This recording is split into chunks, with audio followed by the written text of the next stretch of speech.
All right, so the book we will be talking about today and diving deeper into is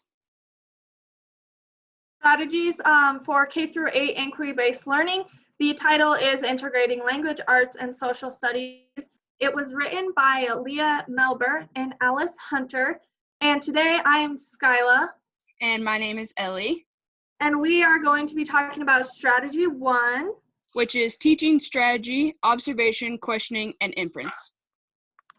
Okay, so I'm going to begin by just talking about the introduction. So many students feel doing social studies means having someone else tell them the answers. But reading about a historic figure in a textbook or memorizing the capitals of each state could not be further from the work of practicing social science. In fact, current research in the area of social studies posits that real learning is founded on questions, not answers. So diving a little bit deeper into this resource and why our authors probably chose this is it's really based on that quote, real learning is founded on questions, not answers. And the most effective questions are the ones that are rooted from issues and problems surrounding us or our students. They're the questions that they're interested in and makes them want to dive deeper into their own learning. So it focuses on real life problems that the students might be having, and the learning is hands-on. Students help generate the questions, so it's not teacher-based questions. Students are coming up with their own questions and things that they're interested in. And instead of just reading or completing a worksheet or questions, students are doing things like completing surveys, creating videos, collecting data, and analyzing it, so they're getting a more hands-on learning experience as a whole. All right, thank you. So by creating opportunities for students to carefully observe and make their own inferences and share their discoveries, they are given the opportunity to build problem-solving skills that are advocated by social studies national standards and that are helpful across all academic areas. So the social studies national standards is it can be found on a website it contains a variety of resources to support educators. It has many professional learning pools as well as conferences that you can attend, many resources and publications such as podcasts, books, and periodicals. And then it also has, of course, the standards as well as the 3C framework, which includes college, career, and civic life framework. And this is for K through 12, which helps schools strengthen their programs and go beyond just touching the surface of all of the standards and how to put all of that into a classroom. So one way to develop critical thinking skills on the part of students is by encouraging them to carefully deconstruct the details of an everyday object or artifact. By selecting something that may be unfamiliar to students, the instructional technique can further tap into students' problem-solving skills. Data sheets have been proven to help guide students' responses and focus explorations. However, open-ended data sheets have proven to be most effective in this area. Can you tell us more about why that is, Ellie? Yeah, so this resource, the main idea is the benefits of museum field trips. And so it's talking about getting more out of field trips than just a day away from school that kids, think is just a kind of skip day type thing. So it talks about the benefits of that, and it talks about how the teachers are carefully designing worksheets, and it increases students' exposure to the curriculum during the museum visit. And in turn, it kind of builds this better bridge between teacher needs and museum free choice. So teachers are providing students with these worksheets before they go to the museum, so students are more engaged once they get there and on the field trip, they're not goofing off. So these worksheets are created with criterion synthesized from the free choice learning literature.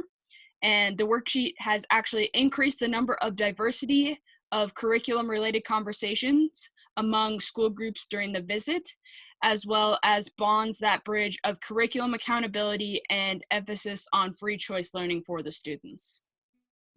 And this open-ended format follows for emphasis to be placed on observing details, planning for further information gathering, rather than blind guesses at an artifact's identity or purpose.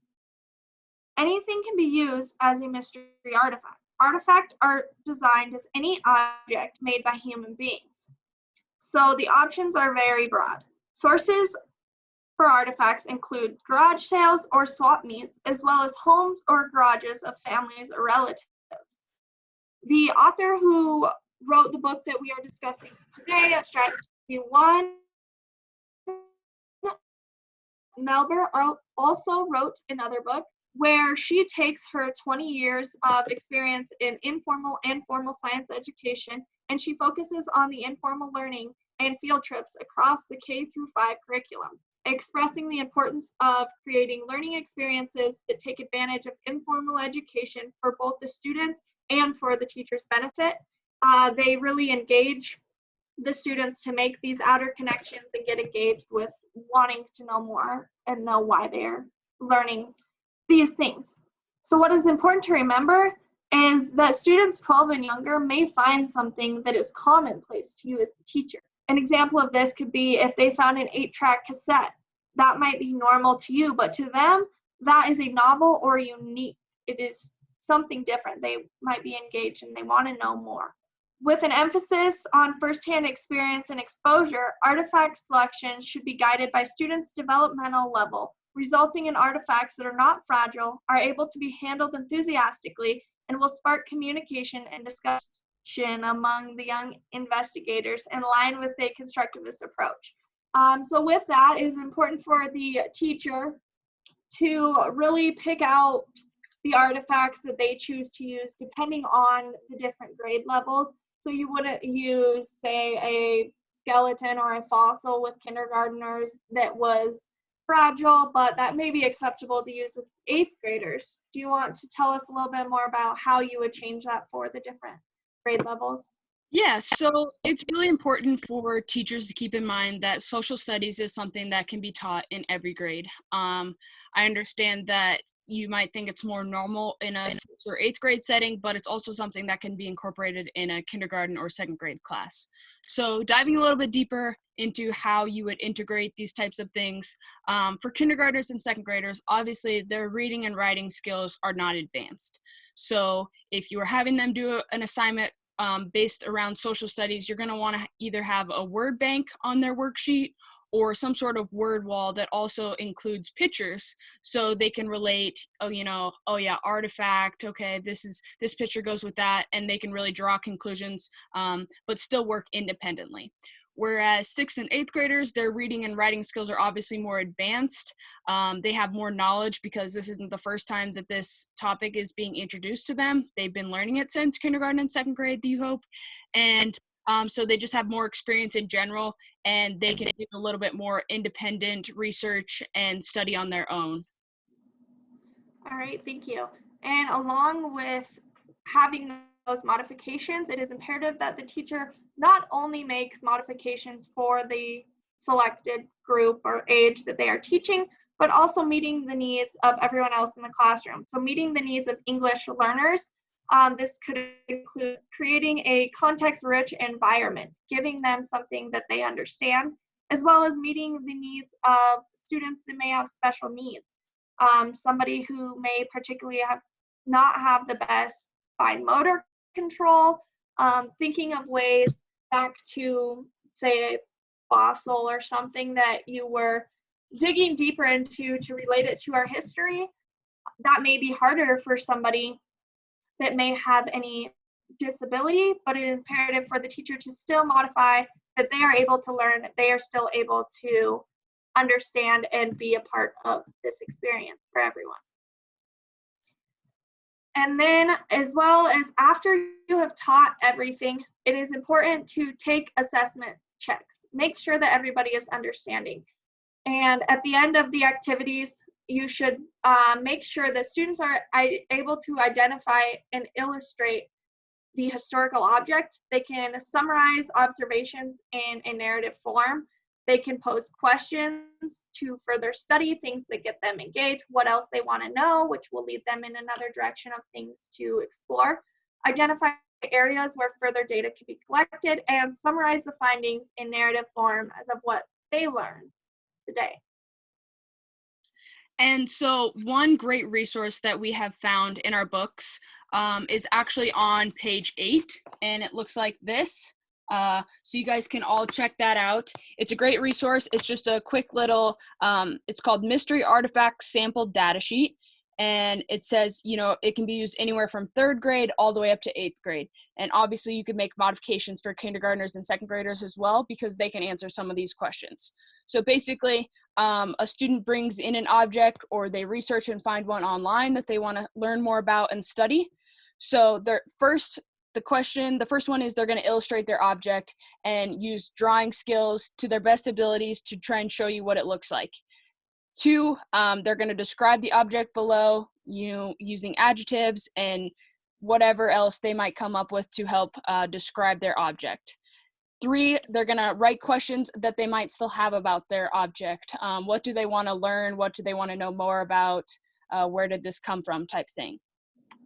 4, where could you go for more information on their object? So is there a resource within the school that they can reach out to? Is there some book in the library that they can find, or a website that talks more about this artifact? And how are they going to find this information? It is 5 is, also great that on 4, they include more, they have an A and a B and a C. So the students are pushed to think of more than just one resource, oh, we can go and find a book. They're pushed to explore further and other people's findings. yeah, exactly.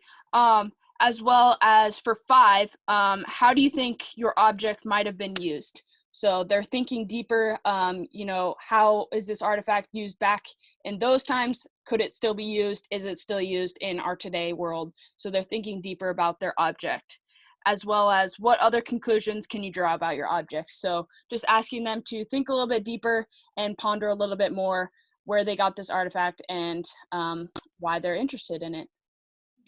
So that is our overview of strategy 1, teaching, observation, questioning, and inference, and how you could apply that to a classroom and can modify it to whatever needs that you need to meet. Thanks for listening.